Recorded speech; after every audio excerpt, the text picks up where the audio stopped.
All right. Events on campus with a focus on advanced personalized learning. In this PowerPoint, we're going to be comparing the events Polypalooza and the Strongest Sexy. Polypalooza had 82 participants, whereas Strongest Sexy had 29. And so we're going to be breaking down some of the factors that could have contributed to their success or the lack thereof, and how that relates to our topic. So Polypalooza was marketed using flyers and word of mouth between housing staff. Strong and Sexy was marketed using flyers, tabling at the union or SDFC, and also talking to people at the gym. Polypalooza was also marketed by RHA with the help of USG, as Strong and Sexy was marketed campus-wide with only FDSC staff. This could have affected the flyer and the ability to be more specific on what the event was going to represent to the participants. The Polypalooza also had more unhealthy foods, such as tamales, enchiladas, and churros, and these were well advertised as the main highlight of the event, so everybody kind of knew what they were getting when they were going to the event.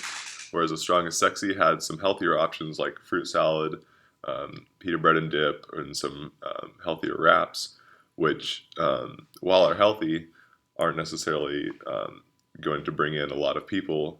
And the people who are interested in watching what they're eating are probably already know what they're going to be eating, as opposed to people who aren't worried about it are going to just go and eat whatever and aren't going to be too interested in healthier options at events. As you can tell from the next slide, Polypalooza and Strongest Sexy had two different settings. Polypalooza was actually located in North Res Hall Field, while Strongest Sexy was located in Court 3 of the SDFC. And as you can also see, there are two different time spots for them. Strongest Sexy started early in the day from 5 p.m. and ended about 8 p.m., while Polypalooza ended at 8 p.m. Started at 8 p.m. ended at 10 p.m.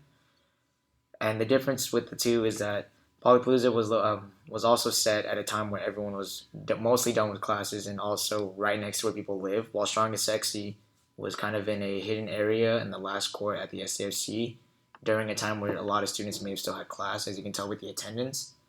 Polypalooza had a stronger attendance number compared to Strongest Sexy, which only had 29 people show up. If you look at our statistical data chart, this shows 7 events over the past semester, 2 semesters, that cover events all over campus. The first 3 are at the pool or at the SDFC. Polypalooza and Strongest Sexy have been previously covered of where they were. And as you can see, the food, if we had food, we earmarked over $100 it was spent, yes or no. Most events have food, and most events have marketing. However, the attendance can vary, as is very easy to see. The engineering focus that we were focusing on is advancing personalized learning. Our goal was to try and get more students out to events to make sure that they are interested on campus and having a decent experience at college.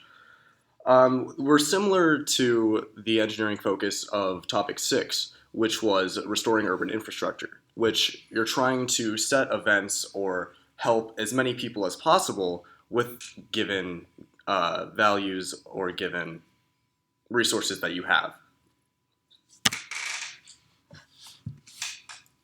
Are we going to say anything? Our overall takeaways is that we need to advertise exactly what's going on in order for people to be interested. It's a lot harder for people to dedicate their time or commit to something that they don't know exactly what they're getting into. And while statistics are great and we can see that the better chance of success for events will be in locations and times that would be closer to residence halls and more suitable out of class. However, the biggest changing factor in this entire experiment is just human interest in different events. And that's the overall takeaway. That was a lot more than we thought, so see. That's 431. Yep. If you